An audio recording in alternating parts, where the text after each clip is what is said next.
तलबा और तालिबात Farooq foundation online school के ज़रिए यकसा निसाब के मुताबिक तालीम हासिल करें। अगर हमारी वीडियोस पसंद आएँ तो चैनल को सब्सक्राइब करें और दोस्तों के साथ शेयर करें और बेल आइकन को लाजमी प्रेस करें ताकि आने वाली नई तालीमी वीडियोस आपको मिल सके। अस्सलाम वालेकुम बच्चों, उम्मीद है आप सब खैरियत से होंगे। बच्चों, ऑनलाइन स्कूल से आप मुकम्मल तालीम हासिल करके बोर्ड का इम्तहान बराए जमात नहमो दहम बेहतर तौर पर पास कर सकते हैं। आप अपनी उम्र और तालीम के मुताबिक मज़ीद तालीम हासिल करें।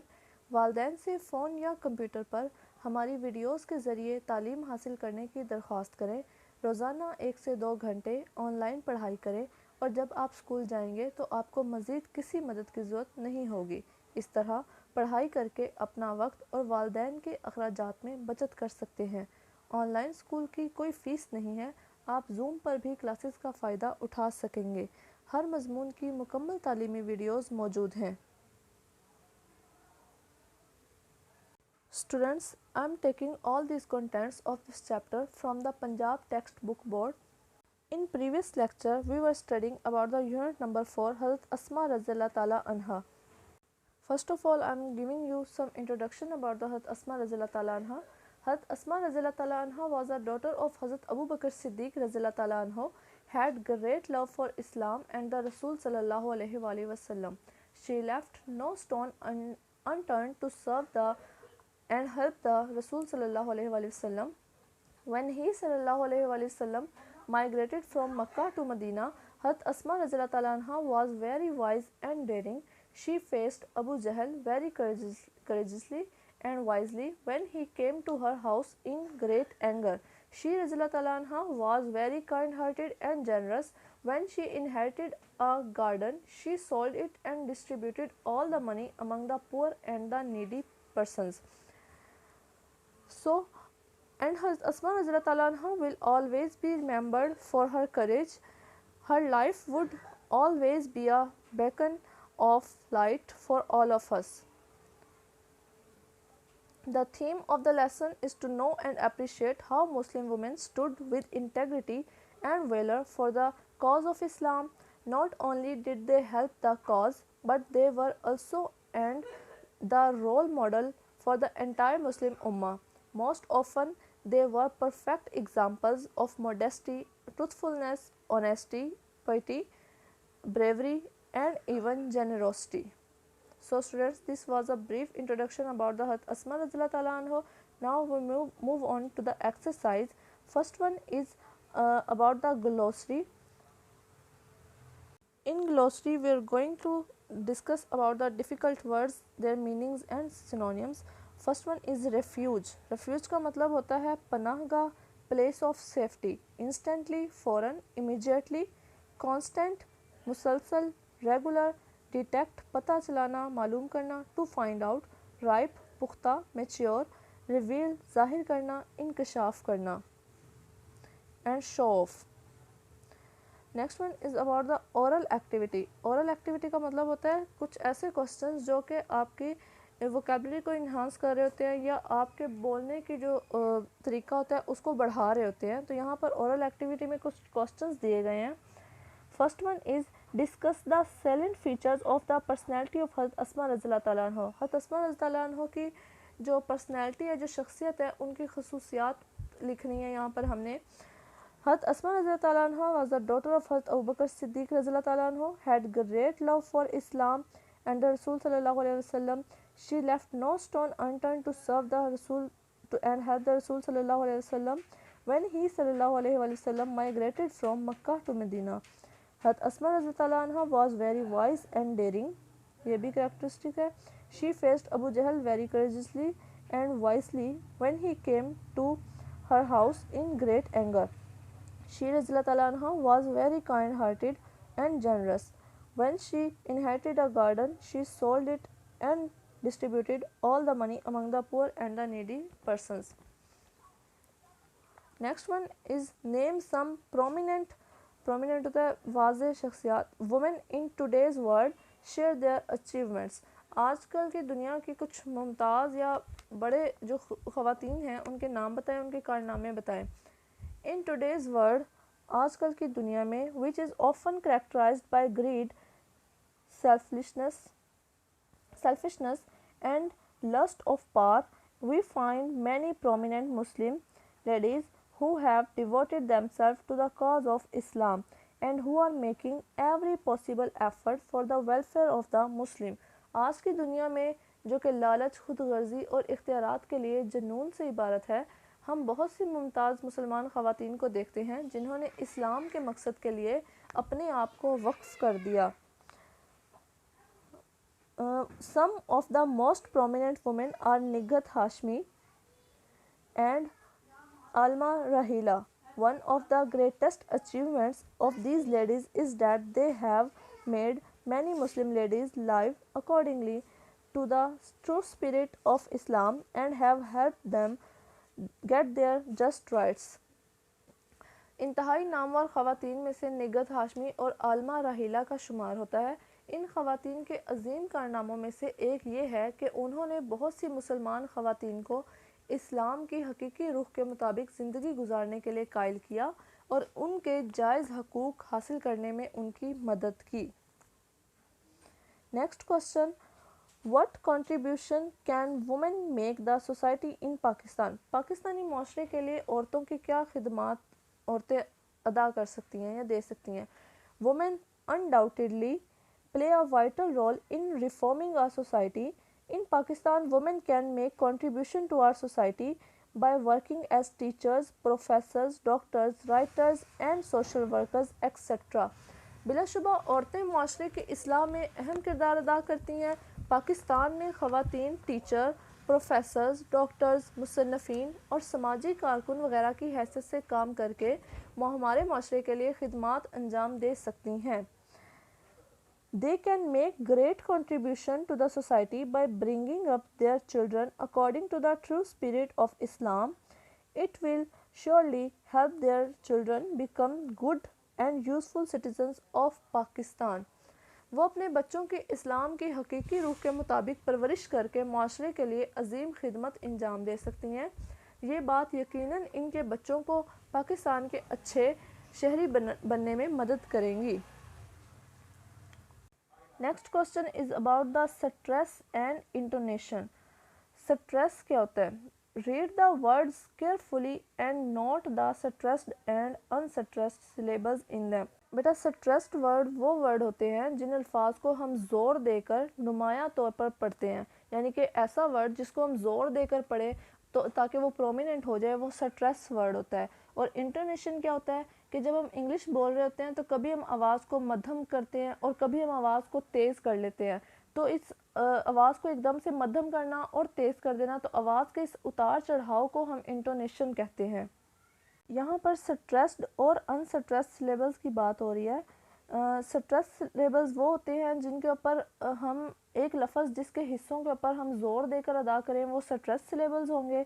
सिलेबल्स होते हैं यानी कि लफ्ज़ों पूरा एक वर्ड है, उस वर्ड में से कुछ उसका जो पार्ट है या कुछ उसके अल्फ़ाबेट जो हैं वो सिलेबल्स होंगे. ठीक है ना? तो उनमें से स्ट्रेस सिलेबल वो होंगे जिनके ऊपर हम ज़ोर देंगे और अनस्ट्रेस सिलेबल्स वो होंगे जिनके ऊपर हम ज़ोर नहीं देंगे. ठीक है, जैसा कि यहाँ पर कुछ वर्ड्स दिए गए हैं, इनके जो कैपिटल सिलेबल्स हैं या कैपिटल अल्फ़ाबेट्स हैं वो स्ट्रेस सिलेबल को ज़ाहिर कर रहे हैं और जो स्मॉल लेटर से लिखे गए हैं वो अनस्ट्रेस सिलेबल को ज़ाहिर कर रहे हैं. तो वर्ड है हस्बैंड. हस्बैंड में से जो फर्स्ट 3 लेटर्स हैं HUS, ये है स्ट्रेस सिलेबल्स. देखें, बोल कर देख लें, हस्बैंड. हस के ऊपर हम ज़्यादा क्या कर रहे हैं, पार लगा रहे हैं, एनर्जी ज़्यादा खर्च कर रहे हैं, ज़ोर दे रहे हैं. ठीक है, तो ये स्ट्रेस सिलेबल होंगे. और बैंड जो है उसको हम नॉर्मल तरीके से अदा कर रहे हैं, कोई ज़ोर नहीं लगा रहे इन 4 वर्ड्स के ऊपर, तो ये अनस्ट्रेस्ड होंगे. अबाउट, अबाउट में ए को नॉर्मल अदा कर रहे हैं, जबकि बाउट का जो वर्ड है उसको हम ज़ोर देकर पढ़ रहे हैं, तो वो कैपिटल वर्ड से लिखा हुआ है, स्ट्रेस सिलेबल में आएगा. अराइव, अराइव में ए जो है नॉर्मल बोला गया है, जबकि राइव का जो वर्ड है वो स्ट्रेस सिलेबल में आएगा क्योंकि हम उनके ऊपर ज़ोर दे रहे हैं. ठीक है. रिमार्केबल, रिमार्केबल में री नॉर्मल पढ़ा गया है यानी कि अनस्ट्रेस है. मार्क का जो वर्ड है वो हम ज़ोर देकर पढ़ रहे हैं तो स्ट्रेस सिलेबल में आएगा. और एबल का वर्ड जो है वो भी अनस्ट्रेस है. इम्पोर्टेंट, इम नॉर्मल, पोर स्ट्रेस में आएगा और टेंट जो है वो फिर अनस्ट्रेस में आ गया. फोटोग्राफी, फो नॉर्मल, तो जो है स्ट्रेस में आया है और ग्राफी अनस्ट्रेस में आ गया है, ठीक है। In a dictionary the mark shows the main stress in a word. किसी भी डिक्शनरी के अंदर ये जिस अलामत को मैंने अंडरलाइन किया, ये अलामत जो है ये लफ्ज़ के ऊपर दबाव को जाहिर करती है। इंटोनेशन, इंटोनेशन की डेफिनेशन दी हुई है, the rise and fall of the voice in speaking is intonation, कि जब आवाज़ के अंदर उतार और चढ़ाव होता है तो हम उसको इंटोनेशन कहते हैं। अच्छा, नेक्स्ट है the words that are in bold show the intonation pattern. नीचे कुछ दिए गए हैं, यहाँ पर 4 वर्ड्स दिए गए हैं, उनमें से जो बोल्ड हैं यानी कि जिनको गहरा करके लिखा गया है वो इंटोनेशन को जाहिर कर रहे हैं।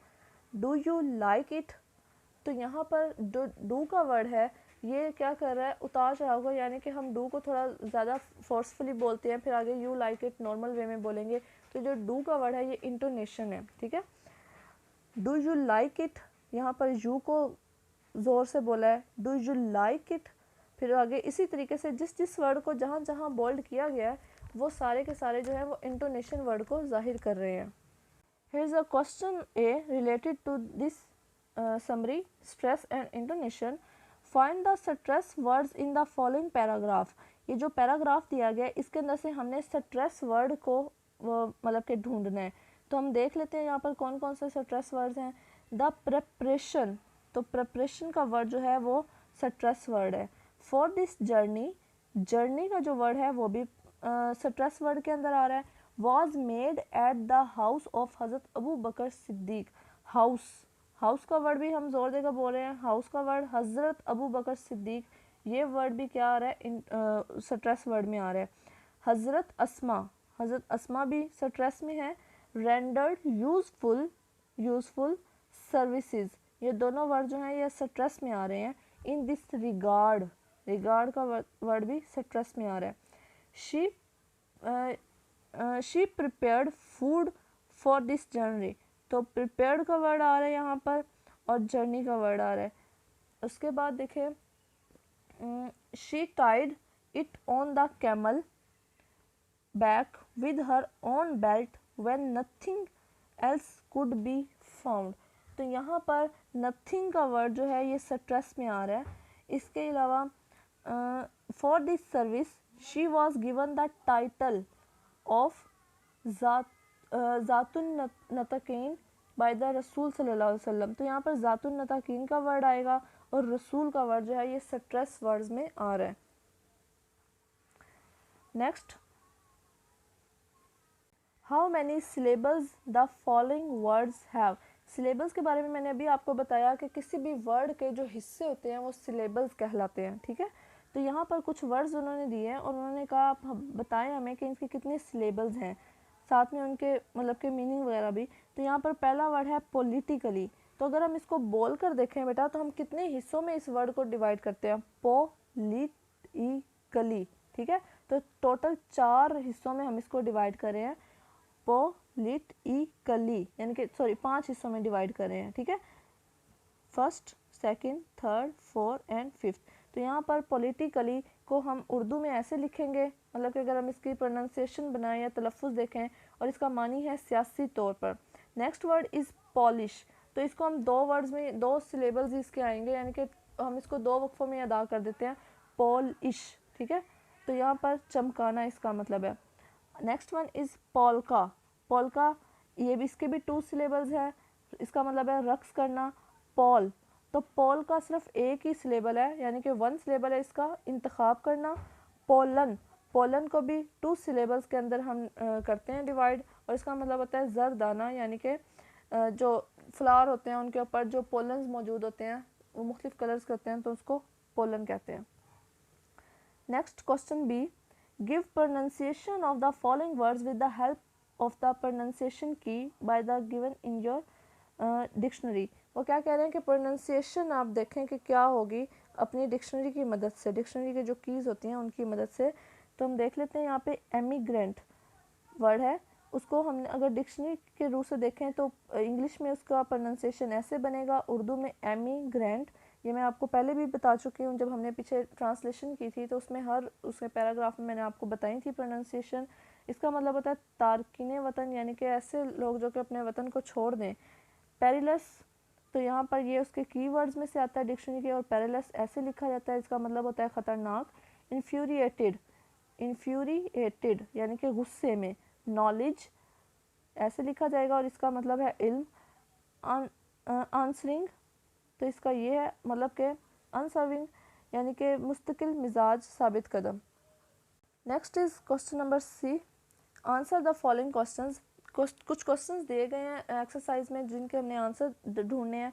What happened when Abu Jahl asked हज़रत अबू बकर सिद्दीक रज़ियल्लाहु ताला अन्हु। हज़रत अबू बकर सिद्दीक के बारे में जब अबू जहल ने पूछा तो क्या हुआ। व्हेन अबू जहल आस्क्ड हज़रत अस्मा रज़ियल्लाहु ताला अन्हा अबाउट हज़रत Abu Bakr Siddiq, she replied him by posing a counter question, how would I know? At this, Abu Jahl got infuriated and slapped Hazrat Asma radhiyallahu ta'ala anha. Second question, why was Hazrat Abu Quhafa worried?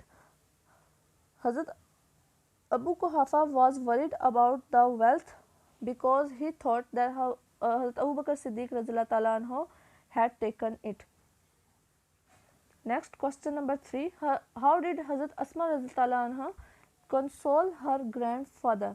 Hazrat Asma radhiyallahu ta'ala anha put some pebbles at the place where her father used to keep money and jewels. Then she asked her grandfather to feel the presence of the wealth by placing his hand on it. Thus she consoled her grandfather. Question 4, who was Hazrat Abdullah bin Zubair? Hazrat Abdullah bin Zubair radhiyallahu ta'ala anhu was the son of Hazrat Asma radhiyallahu ta'ala anha. Fifth question, which incident in the story showed Hazrat Asma radhiyallahu ta'ala anha love and respect for the Rasul sallallahu alaihi wasallam? ऐसा कौन सा वाक़या जिससे जो है आप सल्लम से हज़रत अस्मा की मोहब्बत को ज़ाहिर करता है। When the Rasul sallallahu alaihi wasallam was about to migrate to Medina, Hazrat Asma radhiyallahu ta'ala anha made necessary arrangements and prepare food for his journey. तो हज़रत अस्मा रज़ियल्लाहु अन्हा ने जो ज़रूरी चीज़ें थी उनको पैक किया और उनके सफ़र के साथ खाना वगैरह लेकर पहुँची। दिस इंसिडेंट शो हज़रत अस्मा रज़ियल्लाहु अन्हा deep love and respect for the रसूल सल्लल्लाहु अलैहि वसल्लम। ये जो वाक़या है ये हज़रत अस्मा रज़ियल्लाहु अन्हा की आप सल्लल्लाहु अलैहि वसल्लम से मोहब्बत को ज़ाहिर करता है। Question number 6, which incident in the story tells about the generosity of हज़रत अस्मा रज़ियल्लाहु अन्हा। स्टोरी के अंदर ऐसा कौन सा वाक़या जो कि हज़रत अस्मा रज़ियल्लाहु अन्हा की फ़याज़ी या सखावत को ज़ाहिर करता है। हज़रत अस्मा रज़ियल्लाहु अन्हा inherited garden, she sold it and distributed all the money among the persons who need it. This show her generosity. हज़रत अस्मा रज़ियल्लाहु अन्हा को विरासत में एक बाग मिला था जो कि उन्होंने गरीब और ज़रूरतमंद लोगों में बांट दिया। ये उनकी सखावत या फ़याज़ी को ज़ाहिर करता था। Question number 7, What message do you get from the life of हज़रत अस्मा रज़ियल्लाहु अन्हा? हज़रत अस्मा रज़ियल्लाहु ताला अन्हा की ज़िंदगी से आप क्या सबक हासिल करते हैं? The message that we get from her life is that being Muslim we should always be ready to face every hardship, to make every sacrifice for Islam. कि मुसलमान होने के नाते से इस्लाम की खातिर हर मुश्किल का सामना करना और हर कुर्बानी देने के लिए तैयार रहना, ये हमें उनकी ज़िंदगी से सबक मिलता है। Her life would always be a beacon of light for all of us. How? आपकी ज़िंदगी हमारे लिए हमेशा मशअला रहेगी, कैसे? She had firm faith in Allah and Rasul sallallahu alaihi wasallam. She had to face many hardship and difficulties in her life, but she never lost heart. She always showed great courage and wisdom. Therefore, her life would always be beacon of light for all of us. उन्होंने अपनी ज़िंदगी के अंदर बहुत सी मतलब कि मुश्किलात या परेशानियों का सामना किया, लेकिन उन्होंने कभी भी हिम्मत नहीं हारी। और ये जो वाक़यात हैं उनकी ज़िंदगी के बारे में, ये उनकी ज़ाहिर करते हैं कि उन्होंने कैसे अक्लमंदी और हौसले से मुज़ाहिरा करते हुए अपनी ज़िंदगी गुजारी। इसलिए उनकी ज़िंदगी हमारे लिए हमेशा मशअले राह रहेगी। Now we are going to study about the cataphoric reference. Cataphoric reference क्या होता है? An expression that refers to a later expression in the discourse is called a cataphoric reference. Cataphoric reference से मुराद जुमले में बाद में जिक्र किए जाने वाली चीज़ की तरफ इशारा करना होता है। जैसा कि एग्जांपल दी गई है, द रसूल सल्लल्लाहु अलैहि वसल्लम एंड हिज कंपेनियन हज़रत अबू बकर सिद्दीक रज़ियल्लाहु अन्हु migrated from Mecca to Medina in the year 622 AD। यहाँ पर देखें आप सल्लल्लाहु अलैहि वसल्लम का पहले जिक्र किया गया, उसके बाद उनके सहाबा का जिक्र करने के लिए हिज का वर्ड यूज़ किया गया। तो ये होता है कैटाफोरिक रेफरेंस, यानी कि पहले वर्ड के रेफरेंस से कोई दूसरा वर्ड अदा किया जाना, वो कैटाफोरिक रेफरेंस में आता है। ठीक है, तो यहाँ पर हिज कंपेनियन का वर्ड जो है वो कैटाफोरिक रेफरेंस में आएगा। Next one is anaphoric reference, an expression that refers to an earlier expression in the discourse is called an anaphoric reference। Anaphoric reference क्या होता है कि एनाफोरिक रेफरेंस वो होता है जिसमें जुमले में पहले से बताई गई चीज़ की तरफ इशारा करना। ठीक है, यानी कि यहाँ पर एग्जांपल दी गई, हज़रत अस्मा रज़ियल्लाहु ताला अन्हा was the amongst the early few who accepted Islam. ठीक है, she was the daughter of हज़रत अबू बकर सिद्दीक। यहाँ पर हज़रत अस्मा का वर्ड जो है वो लिखा गया है और फिर उसके बाद उनके रेफरेंस के तौर पर शी का वर्ड यूज़ किया गया, यानी कि उनके पहले वाला जो है उससे एक्सप्रेशन से जाहिर किया जा रहा है इसको, तो इसको हम एनाफोरिक रेफरेंस में लेंगे। So student, there is a activity in question number D according to related to the anaphoric and cataphoric reference. First one is Abu Jahl, chief of the disbeliever, in a fit of fury headed for Abu Bakr Siddiq radhiyallahu anhu home, he began knocking at the door violently। इसके अंदर हमने ये देखना है कि ये कौन सा रेफरेंस है, कैटाफोरिक है या एनाफोरिक है। तो ये कैटाफोरिक रेफरेंस है। कैसे पता चला? ऐसे पता चला कि अबू जहल का वर्ड यूज़ करके, ठीक है, और फिर उसके बाद हज़रत अबू बकर सिद्दीक रज़ियल्लाहु ताला अन्हु का रेफरेंस दिया गया वहाँ से। सेकंड है her grandfather Abu Quhafa was a disbeliever at that time. ये एनाफोरिक रेफरेंस है कि पहले बाद में हज़रत अबू कुहाफा का जिक्र किया गया, पहले उनका क्या दिया गया, रेफरेंस दिया गया कि वो क्या थे, दादा थे। Third one, when Aslam was playing cricket he hurt his handed. ये भी एनाफोरिक रेफरेंस है। कैसे पता चला कि असलम का मतलब कि उसका जिक्र बाद में किया गया, पहले उसका नाम लिया गया, तो ये एनाफोरिक रेफरेंस में आएगा। Before she finish the work Neelam check the mistake once again, तो ये कैटाफोरिक रेफरेंस है। Anees threw the stone, anaphoric reference है। ही ब्रोक द विंडो, ये कैटाफोरिक रेफरेंस है। When she entered the room, ये एनाफोरिक रेफरेंस में आएगा। Zeba was surprise to see so many guest, cataphoric reference में आएगा। The city of garden, anaphoric reference है। उसके बाद this is famous for the historical place, ये कैटाफोरिक रेफरेंस में आएगा। Now vocabulary question, choose the correct meaning of the underline words. ये हम ऑलरेडी डिस्कस कर चुके हैं, लेकिन हम यहाँ पर देख लेते हैं इसको दोबारा। क्वेश्चन नंबर ए है according to vocabulary, choose the correct meaning of the underline word. It was such a delicate situation, तो डेलिकेट का हमने यहाँ पर देखना है कि यहाँ पर वोकैबुलरी में इसका क्या मतलब जो है इससे मिलता जुलता है। First one is difficult, easy, sensitive और फ्रेजाइल। तो डेलिकेट के अंदर आएगा सेंसिटिव, यानी कि नाजुक। ठीक है, ये इसका आंसर है। Abu Jahl began knocking at the door violently, violently का मतलब होता है गुस्से से। पोलाइटली, स्लोली, फोर्सफुली या एंग्रीली, तो यहाँ पर आएगा फोर्सफुली यानी कि ज़ोरदार तरीके से। She simply posed a counter question that infuriated Abu Jahl. Infuriated का क्या मतलब है? तो इन्फ्यूरिएटेड का मतलब गुस्सा दिलाना होता है। प्लीज्ड, फिर है हेल्प, फिर इंगेज्ड और एनोइंगली, तो यहाँ पर आएगा इनरेज्ड आएगा, यानी कि गुस्सा। Question B, consult a dictionary to find the meaning of the following word phrase and use them in sentences. Dictionary को यूज़ करना है और ये जो मीनिंग वर्ड्स दिए गए हैं या फ्रेजेस दिए गए हैं इनके मीनिंग और यूजेज यानी कि सेंटेंस देखने हैं। First one is mad with anger, गुस्से से बेकाबू हो जाना। Aamir was mad with anger and injured his friend with a knife. Fit of fury, गुस्से में आ जाना, तैश में आ जाना। Naseer in a fit of fury terminated his subordinate. Revealed the secrets, राज अफशा कर देना या किसी का राज बता देना। Employees are not allowed to reveal the secrets of there seniors. Resolute, पुरअज़म, we should resolute the faith in Allah. Next, alleviate, शिद्दत कम करना। The government has failed to alleviate the frustration of the employees. Migration, हिजरत करना। The news of the migration of the रसूल सल्लल्लाहु अलैहि वसल्लम इन्फ्यूरिएटेड द डिसबिलीवर्स। कंपेनियन, साथी। I travelled with Zain, who is my companion. Refuge, पनाह देना। When the firing started, the police took refuge in a building. Gave away, बांट देना। The Man gave away his property among his sons. Next is grammar. First one is abstract noun. Abstract noun क्या होता है? Abstract noun is the name of a quality, action or state. Abstract noun are formed from adjective, verb and common nouns. किसी शख्स की खूबी, अमल या हालत का नाम होता है.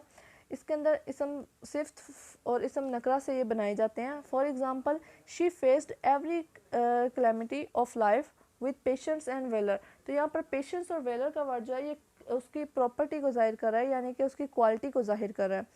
उसके बाद उन्होंने एक पैराग्राफ दिया हुआ है कि पैराग्राफ नंबर 4 जो बुक के अंदर आपका है उसमें से उन्होंने कहा कि एब्स्ट्रैक्ट नाउन ढूंढे. तो यहाँ पर माइग्रेशन का वर्ड जो है वो एब्स्ट्रैक्ट नाउन है.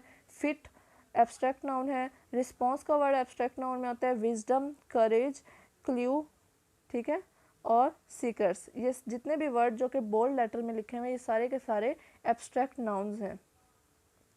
इसके बाद उन्होंने कुछ एब्स्ट्रैक्ट नाउन दिए गए हैं. उन्होंने कहा कि आप उनको सेंटेंस में यूज़ करें. First one is courage. He took courage and fired at his energy.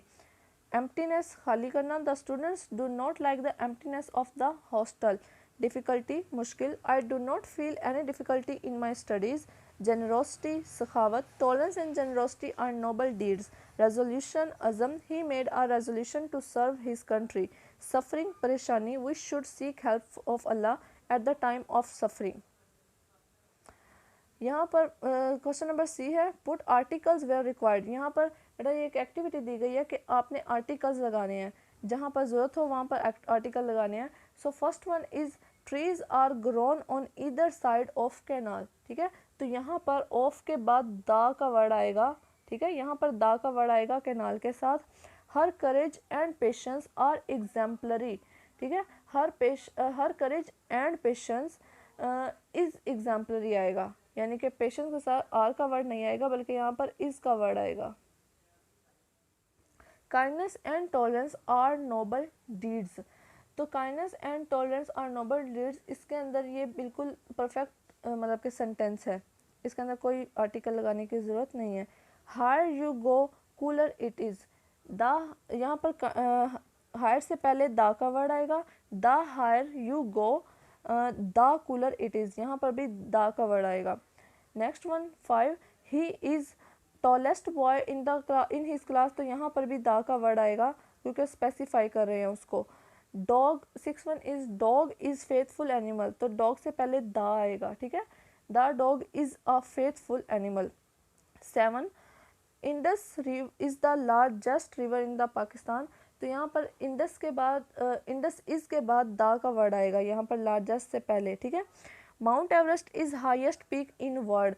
तो यहाँ पर माउंट एवरेस्ट इज़ द, इसके बाद दा आएगा इन द वर्ल्ड. ठीक है, यहाँ पर भी आएगा. Alizeh is most intelligent girl in the school. तो इज़ के बाद दा का वर्ड आएगा उसको स्पेसिफाई करने के लिए. Where are books which I bought a week ago. Where are the books, यहाँ पर आर के बाद क्या वर्ड आएगा, दा का वर्ड आएगा. Next proposition of time. Preposition of time देख लेते हैं क्या होते हैं. ऐसी प्रोपोजिशन जो कि टाइम से रिलेटेड हो, वक्त को जाहिर कर रही हो. तो इन, एट एंड ऑन ये सारे के सारे प्रपोजिशन है. इनका यूज़ कहाँ पे होता है. इनका वर्ड जो होता है ये मंथ में, ईयर में, season, part of the day और ड्यूरेशन में यूज़ होता है. एग्जाम्पल दी गई है इन जून, इन सितंबर, इन ईयर में, विंटर में भी ऐसे मतलब कि सीज़न में इस्तेमाल किया गया. यहाँ पर पार्ट ऑफ द डे में इस्तेमाल किया गया है. ड्यूरेशन बताई गई है. Next eight. एट कहाँ पे यूज़ होता है, पार्ट ऑफ द डे में, टाइम ऑफ द डे में, सेलिब्रेशन के लिए या किसी फिक्स फ्रेज के लिए यूज़ होता है. For example at night, noon, midnight. At 8 o'clock time के लिए यूज़ किया जा रहा है. सेलिब्रेशन एट ईद के लिए यूज़ किया जा रहा है. और उसके अलावा फिक्स फ्रेज के लिए यानी कि सेम टाइम इस तरीके से यूज़ किया जा रहा है. ऑन का वर्ड जो है ये डेज ऑफ वीक में इस्तेमाल होता है, डेट के लिए इस्तेमाल होता है, स्पेशल हॉलीडे के लिए या special part of the day के लिए. For example on Sunday, on Friday, on the 20th of August, on the Iqbal day, on the morning of October etcetera. Question number E, fill in the blank with suitable preposition given below इस sentence. Sentence दिए गए हैं, यहाँ पर हमने suitable preposition जो है वो लगानी है. तो हम देख लेते हैं यहाँ पर क्या क्या आएगा. फर्स्ट वन इज़ द रसूल सल्लल्लाहु अलैहि वसल्लम माइग्रेटेड मक्का टू मदीना. तो यहाँ पर कौन सी जो है वो बेटर होगी, तो आई थिंक यहाँ पर फ्रॉम आएगा. Migrated from Mecca to Medina. Second one, Abu Jahl dash a fit of fury headed toward हज़रत अबू बकर सिद्दीक रज़ियल्लाहु अन्हु होम। तो यहाँ पर इन का वर्ड आएगा in a fit of fury. He began knocking the door violently. तो यहाँ पर एट आएगा, डोर के लिए एट का word. 4, at this she instantly ran dash corner of the home. तो यहाँ पर आएगा to, ran to a corner. Fifth one, she has resolute faith Allah almighty. तो यहाँ पर क्या आएगा, इन अल्लाह अलमाइटी। ठीक है। She gave all the money to the poor and the needy. She gave away. ठीक है। Her life would always be a beacon dash light for all of us. Of, यहाँ पे वर्ड आएगा ऑफ का, beacon of light. Next is related to the preposition। ठीक है। यहाँ पर फिल इन द ब्लैंक्स दी गई हैं। Ali is arriving on. तो यहाँ पर फिल इन द ब्लैंक में ऑन आएगा। जनवरी एट 26 एट 2 o'clock। यहाँ पर हम पीछे डिस्कस कर चुके हैं कि एट का वर्ड और ऑन का वर्ड इस तरीके से कहाँ कहाँ यूज़ होंगे। Saqib is living on Friday. ठीक है। Ashar has started working for his law firm in 1995। इनका वर्ड जो है ईयर के लिए यूज़ करते हैं। आई मेट शाहीन एट का वर्ड फिक्स टाइम के लिए यूज़ किया जा रहा है 9 AM। The doctor will see Alizeh in the evening. Sobia has her birthday on September, date के लिए यूज़ किया जा रहा है। We will have vacation in summer, season के लिए इनका वर्ड यूज़ किया जा रहा है। Next question G, punctuate the following using capital letter comma and full stop. यहाँ पर एक पैराग्राफ दिया गया, वहाँ पर उन्होंने क्या पंक्चुएशन यूज़ करें। देखना है कि कौन सा वर्ड जो है यहाँ पर कैपिटल होगा, कहाँ पे कॉमा लगेगा, कहाँ पे full stop. First of all the का टी जो है वो कैपिटल होगा। द रसूल एंड हिज क्लोज कंपेनियन हज़रत अबू बकर सिद्दीक रज़ियल्लाहु अन्हु माइग्रेटेड। अबू बकर का ए कैपिटल, हज़रत का एच कैपिटल, बकर का बी कैपिटल, सिद्दीक का S capital. Migrated from Mecca to Medina. ठीक है। मक्का का एम कैपिटल आएगा, मदीना का एम कैपिटल आएगा। In the year 622 A capital, A D का ए कैपिटल और डी दोनों कैपिटल आएंगे। ठीक है। और यहाँ पर फुल स्टॉप आ जाएगा इसके बाद, ए डी के बाद फुल स्टॉप। ऑन का ओ कैपिटल आ जाएगा क्योंकि नेक्स्ट सेंटेंस स्टार्ट हो रहा है। On their way to Medina, Medina का एम कैपिटल आ जाएगा। इसके अलावा they sought temporary refuge in the cave of Thawr. तो यहाँ पर सोर का जो टी है वो कैपिटल आ जाएगा और लास्ट में फुल स्टॉप आ जाएगा। Next question B, writing skills के लिए राइट अ करैक्टर और स्केच ऑफ हज़रत अस्मा रज़ियल्लाहु अन्हा। तो ये हम क्वेश्चन जो है अच्छे तरीके से पहले कर चुके हैं कि हज़रत अस्मा का करैक्टर जो है ये हम पहले जो फर्स्ट में क्वेश्चन किया था ये उसी से रिलेटेड है। तो यहाँ पर आप ये आंसर लिख सकते हैं फर्स्ट वाले का। आई होप बच्चों आपको इसकी अच्छी तरीके से समझ आ गई होगी। जहाँ पर जितने भी डिफ़िकल्ट वर्ड्स, सेंटेंसेस वगैरह बताए गए हैं आपने उनको अच्छे तरीके से तैयार करना है और अपनी वोकेबलरी को इन्हांस करना है, राइटिंग स्किल्स को देखना है, ओरल एक्टिविटी के क्वेश्चंस को देखना है और इसको अच्छे तरीके से प्रिपेयर करना है। ये आपका होमवर्क है। ठीक है बच्चों, आपके लिए हर मज़मून की वीडियोस इसी यूट्यूब चैनल पर दस्तयाब है। आप अपनी पढ़ाई शुरू कर सकते हैं। अगर आपको वीडियोस पसंद आएँ तो इस चैनल को लाइक और सब्सक्राइब करें ताकि आप आने वाली हर वीडियो से आगाह रहें। शुक्रिया।